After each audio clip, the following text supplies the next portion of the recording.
Studies show that the average human being has 30 to 50 thoughts, different thoughts. You change your point of focus every 60 seconds, every minute. I use this example because I think it hits home. You decide that you're going to make yourself a big bowl of popcorn. You say, I'm going to sit in front of the television. I'm going to put on my favorite Friends episode, my favorite funny show, and I'm going to really be happy today.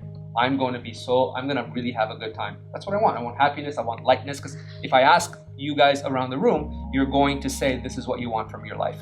Happiness. So you sit there, you open up your television set. The only thing that you don't know is that someone behind the curtains changing channels 30, 50 times every 60 seconds.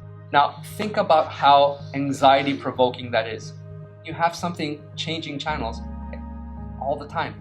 And then we wonder why we're not getting where we want to go, or we're not happy. We're feeling this heaviness. The mind doesn't stop. That's just the good news. The bad news is 80% of all of your thoughts that you're thinking, 80% of those changing focus are destructive in nature. They are anxiety provoking. They bring you to a space of heaviness.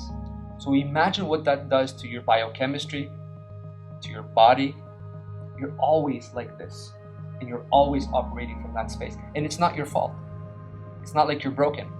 Actually, there's a part of your brain that's called the reptilian brain, which is supposed to keep us safe. Because if you were this happy-go-lucky person that was just breathing, and you were in the middle of the jungle, you wouldn't last too long. So it's not that there's something wrong. The only problem is that part of our mind is hyperactive. For many of us, there's really nothing wrong in terms of survival. There's no lions, tigers, and bears, whatever.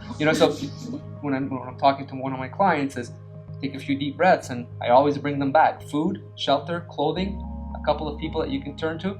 Hey man, you're doing better than 70% of the planet. There's nothing wrong.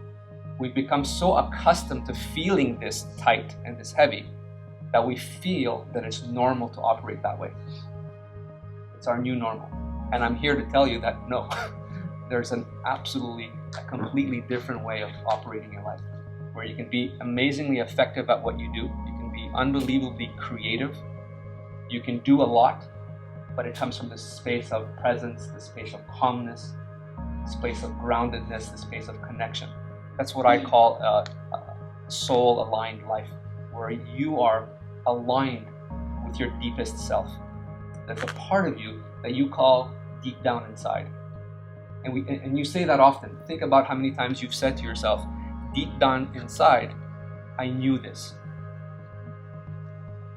Deep down inside, I knew this was going to happen. Deep down inside, I knew I should have. Deep down inside.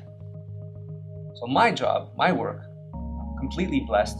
For close to 10 years now, I've been privileged to be able to reconnect people with that space deep down inside.